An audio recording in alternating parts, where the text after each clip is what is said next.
How's everyone doing today? I hope you're doing good. I've had better days. This is my second taping of this because I taught for 40 minutes and it didn't record the first time. So I had a little meltdown. I've regrouped. Alright? Hopefully this will be better than the first one because I've already done it once. Alright? So there's my drama for the day. Also, hey, the White household's running into some real toilet paper shortages, so we might have to do some bonus points for toilet paper here. I'm not sure what your toilet paper situation is, but mine's getting real. Alright? So we'll have to, that might be a serious thing. You might be seeing some posts from me. So like I said, I'm going to be doing this lecture again, and hopefully this time it'll record. What I'm going to do is talk a little bit about the Cold War time period after the detonation of the Soviet atomic bomb. We're going to go through the communist bloc sheet that I gave you, and then just the Cold War heats up. We're going to go through that sheet. Maybe I'll do the Arab-Israeli conflict again. Maybe I'll save it tomorrow if I just get tired of doing this all over again here. So we're going to get rolling, and just as a refresher, because I know it's been a couple days, the Soviet Union is going to detonate their first atomic bomb in 1949. We're looking at it right there. And once they do that, they're going to send the world into nuclear hysteria. For a couple of years there, we're the only country that has the bomb, so you have to worry about making us too angry, but we're relatively responsible, so, I think most people are pretty confident that we're just not going to nuke, everyone just to get our way. But now the Soviet Union with nuclear weapons, people are very concerned that if we get into a war, we're just going to start nuking everybody, and there you go. That's the end of the world as we know it. So, people are going to descend into hysteria here in the early 1950s, sometimes known as the nuclear hysteria. We'll start to see things in the United States like duck and cover drills. This will be done in high schools, grammar schools, and what's going to happen here is you would do drills like tornado drills, so they'd be like atomic bomb, and then you would get under your desk, cover your head, and that's going to help you, I guess, if an atomic bomb hits. In reality, if an atomic bomb hits, alright, you might as well just take your clothes off and run around naked for 2 seconds because that desk ain't saving you. But school's got to have an action plan, just like tornado drills. If a tornado ripped through Newton High School, I don't think the hallway's saving us. But you got to have a plan in place, and this is the duck and cover plan. I posted on Google Classroom a little cartoon that goes with this, with a turtle called Bert the Turtle, and it's called Duck and Cover, and it's what people watched in the 1950s to get ready for this. So, you should check it out. It's pretty good. I think you'll like it. We also see the development of fallout shelters. People have started digging these in their backyard. You'll have churches and public buildings with these fallout shelters. And, this was a place that you could go in the event of a nuclear strike. Again, fallout shelters have very limited effectiveness. It depends on where the bomb hits, how well the shelter's done, if it has an air filtration system on it. There's a lot of things. I'm not saying that they're completely useless, but it has to be done right, and the bomb has to hit in the right spot. So, there is some value to them, but probably not enough to have all the fallout shelters that are being built at this time. But people are panicking. People are very, very concerned. We certainly will not add to this or, take away from this panic when in 1954 we will detonate this. And this is a thermonuclear weapon called Castle Bravo. Now, thermonuclear weapons are way more powerful than atomic weapons that we saw with Nagasaki and Hiroshima. This bomb's about 1,000 times more powerful than the bomb that we dropped on Hiroshima, which, we talked about that bomb in detail, and, think that bomb is that much more powerful is insane. When this bomb explodes, it explodes on an island called Bikini Island, and it looks just like a bikini. There's a little strap there in the middle, and that's where the bomb is put. And when the bomb blows up, that middle part of the island, completely gone. So now there's two islands there. That middle part of the island that kind of made it the bikini there, completely gone. This is a 15 megaton blast, which is a very, very powerful explosion. Not the most powerful of all time. The Russians will set off called the Tsar bomb, which is a 50 megaton bomb, which is the biggest ever. But that certainly is going to do as much damage as you need. Now, while this nuclear hysteria is really amping up, we do have a good thing happen. In 1953, Joseph Stalin's going to die, which is going to be great for everyone, both in the Soviet Union and us. And a very fascinating story is when Stalin does die, his eyes close and, people are around him and they're like, is he dead, And they move over to him to check and make sure he's dead. And he opens his eyes and then he goes like this with his hand up in the air and kind of lurches forward like he's grabbing something. And then he falls back down dead. And everyone's like, whoa. Everyone's totally freaked out by it. Like, what he's grabbing, I don't know. It's just so rando. But a really interesting story with Stalin. The more important thing is when Stalin dies, what we're wondering is who's going to take over for him. We're all pretty confident that whoever it is not going to be as bad as Stalin. Hard to do that, so it's probably going to be better.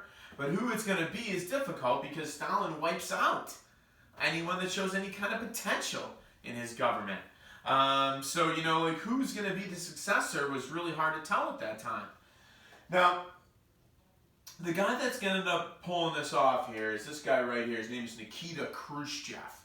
And he had been in Stalin's inner circle throughout the war, but he had played kind of the role of drunken idiot. So at meetings, he'd get super hammered on vodka, and Stalin would make fun of him and throw pieces of bread at him and knock him off his chair and call him an idiot. And, Khrushchev just played the role of dumb drunk. And for this reason, Stalin never targets him. Because he looks at Khrushchev as a dumb drunk. He's not a threat. This guy's an idiot. Well, he's not an idiot. He had played that game to stay alive under Stalin's regime. And when Stalin dies, Khrushchev, sheds the sheep clothing, I guess we could say. And we see a political animal. He's going to rise to the ranks of power pretty quickly. And he's far from a drunken idiot. Now, when Khrushchev comes to power, we can see a hardliner, okay? Khrushchev will push us closest to nuclear war than we ever get. It's called the Cuban Missile Crisis. And, we're right there. However, there is Happy Khrushchev. He is someone you can work with. He is not a psycho like Joseph Stalin.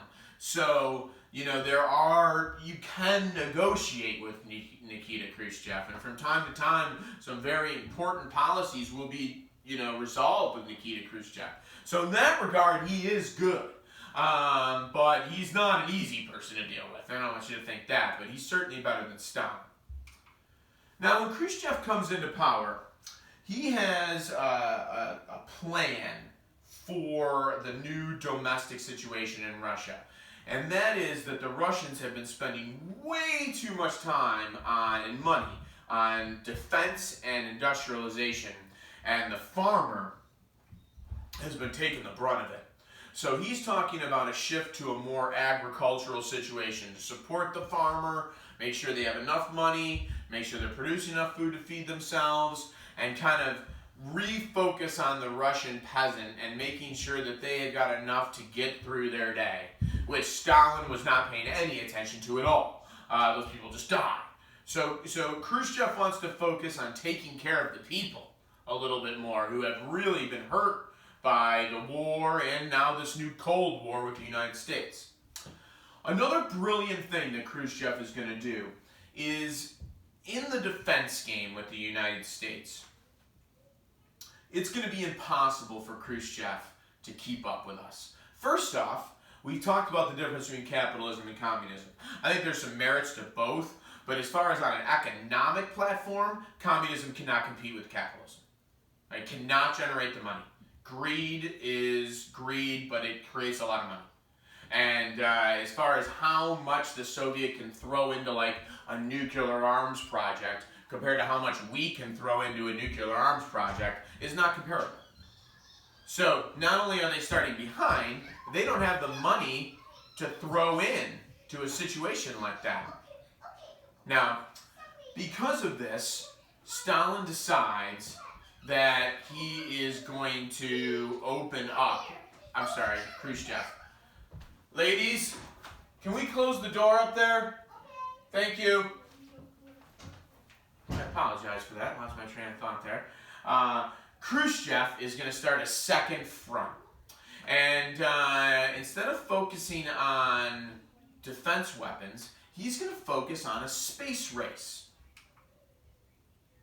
And he is going to start a space program where the Soviets are going to be in the lead. So we don't have a space program. We don't have a satellite. And now he's in the lead, or the Soviets are in the lead, and we have to catch up. So in 1957, he's going to launch this. It's called Sputnik. It's the first thing ever sent into outer space. And Sputnik, cool thing about Sputnik, it's going to stay up in outer space for 21 days. It's going to record data, and then it's going to come back down. And when Sputnik is launched, you could sit on your house at night and see Sputnik go across the sky. You can see the little light, which was really cool for people. I mean, first thing ever in space. It's awesome. And, you know, I don't care, communist, whatever, Soviet Union, whatever, you know, bravo. Well done. I mean, it's amazing just for people in general. Now, when we get after the, done with the awe of the scientific feat, then the questions start coming. Well, where's our Sputnik? Why don't we have a space program? The government doesn't have answers to any of these things. We're caught totally off guard on this. So we're gonna make a space program called NASA. Another concern was there was some people in the military that thought that maybe the Soviet Union had a nuclear bomb in Sputnik, and that they could drop it out of the Sputnik, onto a city, and there'd be nothing we could do to stop it. So there was a bunch of issues like that caused a lot of concern in the United States, that we need to catch up, that we've fallen behind in technology. So we will very quickly begin to get a space program going and start to try to catch up with the Soviet Union on this. As fast as we are working, though, we are one step behind. The Soviets are going to get a dog into outer space next. That's a really tragic situation. Dog dies in outer space. It's super sad. But they get a dog up there. And then the next big thing is like, who's going to get a man into outer space? And unfortunately, we're going to lose that race. The first man in outer space is this guy right here. His name is Yuri Gagarin. And he is a Russian cosmonaut. He will be sent into outer space in 1961, April 12th. And he is in outer space for about an hour and 50 minutes. He's up there. Nothing against Yuri Gagarin. He's an incredibly brave individual. He is going to be the first man into outer space forever, and he deserves it. He's a very brave man. However, we probably would have beat the Soviet Union to this feat. But the Soviet Union is very reckless with their cosmonauts. He's cosmonaut number 5 that they tried to send up. The first 4 guys they blew up. Now, NASA's not being that risky with our astronauts, so, if we had just started chucking guys up there, maybe we could have beat the Russians there, but that's not what we do. We get up just a couple months later, and our first guy into space is this guy right here. His name's Alan Shepard. So we're going to get up there pretty soon after Gagarin, but we're not first. And the Soviet Union will always have that. In my links that I put up there, I have a link of the Castle Bravo test, which I just talked about. And then I also have a link of Gagarin going into outer space, which is awesome. They show the rockets coming off, and it's great. The only thing is it's in Russian. Alright, it's only like 15 minutes, and it's in Russian, but the video's great. So if you're interested in that kind of stuff, you should check it out. It's really good. Now, if you can look at your note sheet that says the Cold War heats up, we'll pick up there, and then I'll just finish out that sheet, and we'll be done for today. I know I'm kind of leaving the space race early for you here. You know, I'm going to leave the moon and all that kind of stuff to your U.S. history teachers. I will say after Gagarin gets in outer space, we will not lose another space feat.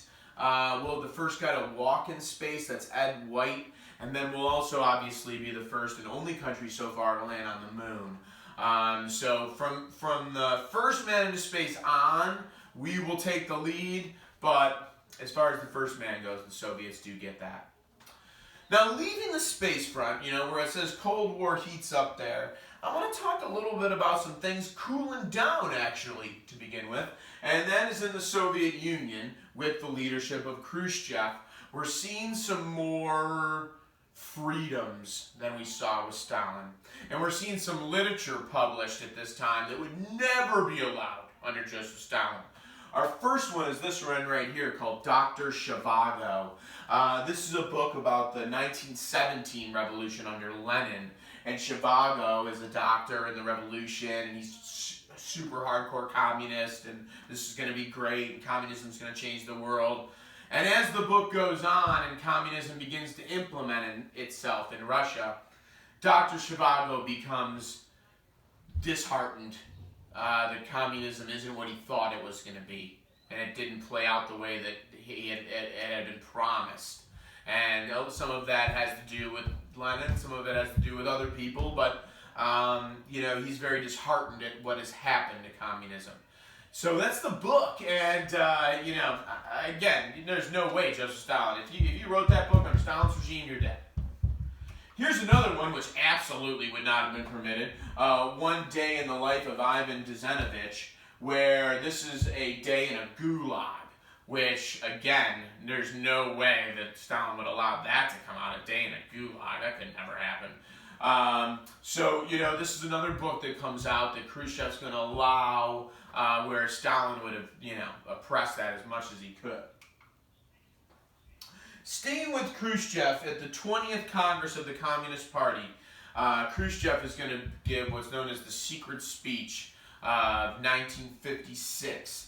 And in this speech, he is going to basically shred Joseph Stalin.